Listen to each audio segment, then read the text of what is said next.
Sony fans have waited a long time for this one, and 2026 looks like the year the wait finally pays off. The original FX3 launched back in 2021 and quickly became the go-to camera for solo filmmakers, wedding shooters, documentary crews, and YouTubers who wanted cinema quality in a small body. 5 years later, that same camera is still holding strong, but the competition has caught up fast.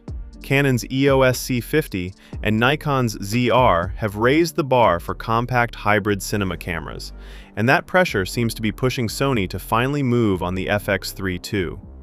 The most exciting part of everything floating around right now is the sensor, and it looks like Sony is going big with a 33-megapixel partially stacked full-frame chip that promises to reshape what this camera can do.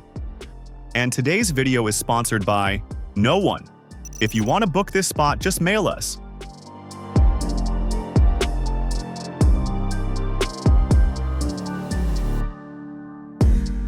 The big talking point with the FX3 II is its sensor, and a 33-megapixel partially stacked design is shaping up to be the headline feature. This is a serious jump from the 12-megapixel sensor inside the original FX3, which was built mainly for low-light and video-first shooting. A 33-megapixel chip changes the entire personality of the camera, turning it into something that can shoot stunning stills alongside professional video, instead of leaning almost entirely on the video side like its predecessor did. The partially stacked design matters here too, because it allows faster sensor readout, which means less rolling shutter and smoother results when panning quickly or shooting fast motion. This sensor is widely believed to be closely related to the one inside Sony's newer high-resolution hybrid bodies, possibly even a refined version of the chip found in the A7V, tuned specifically for video performance and heat management inside the FX3 II's smaller body. With this sensor on board, the FX3 II is expected to handle UHD and DCI 4K recording at up to 60 frames per second in both full-frame and Super 35 modes, and push all the way to 4K at 120 frames per second when shooting in crop mode. That kind of frame rate flexibility gives filmmakers room to shoot smooth, slow motion without needing to switch cameras or sacrifice image quality.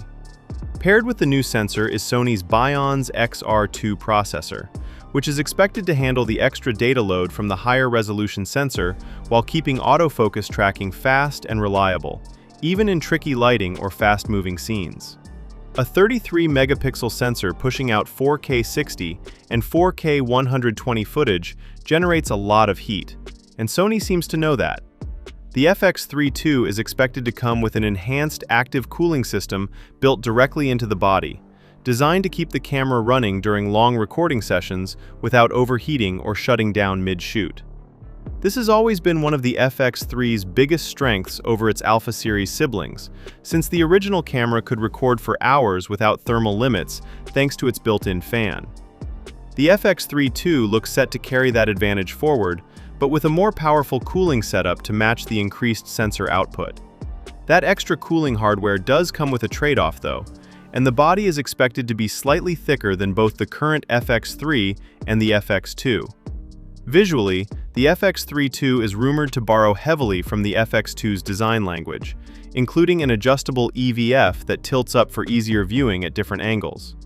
New color temperature sensors are also expected to be added to the body, helping the camera read ambient lighting more accurately and adjust white balance on the fly. The combination of FX3-style expandability with FX2-style ergonomics suggests Sony is trying to merge the best parts of both cameras into one body, rather than treating the FX3 II as a simple spec bump. Image stabilization is shaping up to be one of the standout upgrades on the FX3 II. Rumors point to an 8.5 stop rating, which would make it the most stable camera in Sony's entire FX lineup. That number alone would put it ahead of most full-frame hybrids currently on the market, giving handheld shooters a level of smoothness that used to require a gimbal. What makes this even more interesting is that the FX3 II is expected to include specific stabilization settings tuned for anamorphic lenses, a feature that filmmakers using cinema glass have wanted for a long time. Anamorphic lenses behave differently than regular spherical lenses when it comes to motion and distortion. So having in-body stabilization that accounts for that difference could be a major win for indie filmmakers and commercial shooters who rely on that wide cinematic look. Interestingly, the FX3 II is expected to stick with a fully mechanical shutter rather than adopting the electronic front curtain shutter found in the FX2. This is likely tied to the camera's higher resolution sensor and its video-first design, where a mechanical shutter helps avoid issues like banding under certain lighting and gives more consistent results across both photo and video modes. Beyond the sensor and stabilization news, the FX3 II is expected to bring meaningful upgrades to how it connects and communicates with other gear on set. Wi-Fi 6 support is expected to become standard, offering faster and more stable wireless transfer speeds for remote monitoring, file transfers, and camera control through apps.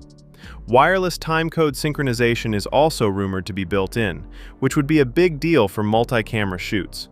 Right now, many FX3 owners rely on external timecode boxes to keep multiple cameras in sync during interviews or narrative shoots, so having this built directly into the body would simplify a lot of professional workflows and cut down on extra gear. Audio is another area expected to see a real upgrade. The FX3 II is rumored to support 32-bit floating-point recording across up to 8 channels, a feature that has become increasingly popular on newer cinema cameras because it essentially eliminates the risk of clipped or distorted audio, even in unpredictable sound environments. For run-and-gun shooters or solo creators who don't always have time to ride audio levels manually, this kind of safety net could be a genuine game changer.